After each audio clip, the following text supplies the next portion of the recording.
Today on Unsolved Florida, we are covering another requested missing persons case out of Miami. A wild and extremely dangerous forced life on a beautiful young woman with amazing talent. It has been 13 years without answers, and a family desperate to know what happened to their daughter, their sister, niece, and friend. Natanalie Perez moved to Miami after graduating high school to chase her dreams as a singer.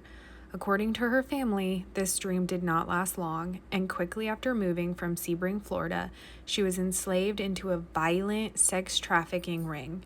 On June 1st, 2012, Nadi's boyfriend in Miami called her sister to inform her the two had a fight the night before he woke up and she was gone. Her family kept calling her, but the calls went straight to voicemail. In the months before they learned she was missing, her family was sensing trouble. Nadi's cousins, who also lived in Miami, told their mom that Nadi was seen around town with the wrong crowd and people who scared them. Officially, she was last seen at Burke's Motel in Miami, Florida, pictured here. Nadi all but vanished from social media, which she loved, and rarely texted or called home anymore. When she did, she assured her family she was okay but didn't sound like herself.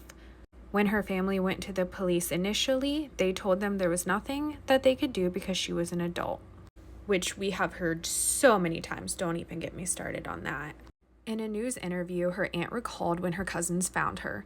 She said her nails were flipped back with blood in her hands. Her hair was ripped from the top of her head. Her aunt said her niece was traumatized.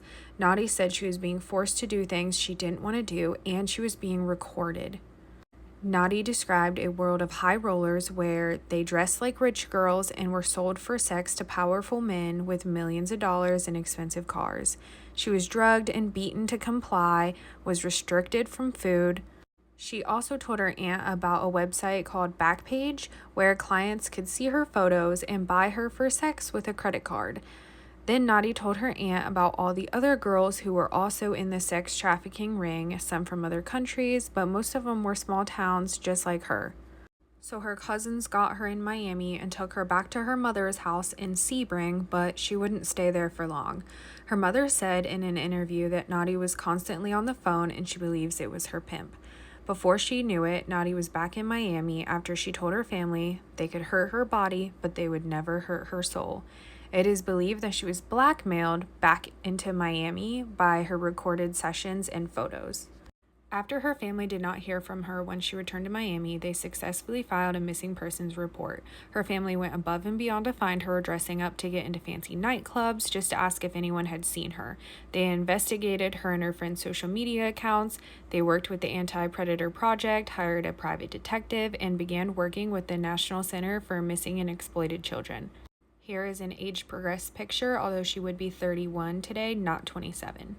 A Miami detective told her family that the best thing that could happen is if Nadi was arrested for prostitution, which is the extent of the Miami police's efforts. There's been little to no media coverage, despite the family's numerous attempts to get her story on the news.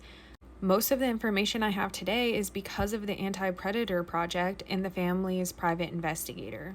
Crime Junkies has a great hour-long podcast on Nadi's case if you want to hear more information, because there is so much more information. I wanted to briefly cover this case to get her name and her pictures back onto social media platforms, because you'll never know who will watch this.